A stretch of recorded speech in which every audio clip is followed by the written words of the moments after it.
नमस्कार, मुंबई आउटलुकमध्ये तुमचं स्वागत आहे। SRA आणि क्लस्टरच्या नावाखाली आदिवासी पाडे उद्ध्वस्त करण्याचे काम सरकारच्या माध्यमातून सुरू आहे। सरकारच्या या धोरणाविरोधात आज ठाण्यातील आदिवासी बांधवांनी आक्रोश आंदोलन केले।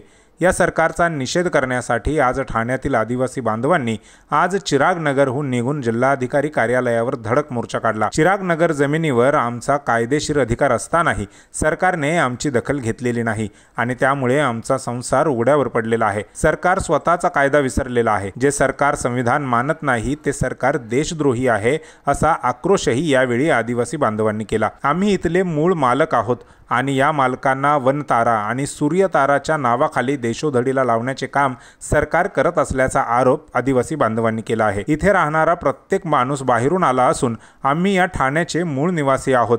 त्यामुळे सरकारने जेवढी ताकद आहे तेवढी लावावी, मशनरी लावावी। बंदुका घेऊन आम्हाला ठार मारले तरी आम्ही इथून जाणार नाही, असा संताप यावेळी आदिवासी बांधवांनी व्यक्त केला। यावेळी आदिवासी एकता परिषद महाराष्ट्र राज्याचे सचिव डॉक्टर सुनील पराग यांनी पत्रकारांशी बोलताना अधिक माहिती दिली। हे जे आंदोलन आहे ते सरकारला जागा करण्यासाठी त्यांचं म्हणणं आहे की हा ठाणे जिल्ह्यामध्ये आदिवासी नाहीत आणि आज हजारोच्या संख्येने आदिवासी इथे आलेले आहेत। कारण जे मूळ आदिवासी इथले राहणार आहेत त्यांची घरं तोडून तिथे SRA क्लस्टर करायचं काम सरकारने हातात घेतलेलं आहे। कालच चिरागनगरमध्ये 22 तारखेला आमच्या आदिवासी लोकांवरती बुलडोझर चालवलं गेलेलं आहे आणि त्याचे आमचं संसार उघड्यावर पडलेला आहे। त्याचबरोबर फॉरेस्टच्या माध्यमातून संजय गांधी नॅशनल पार्कच्या याच्यातून बेकायदेशीर सर्वे चालू आहे।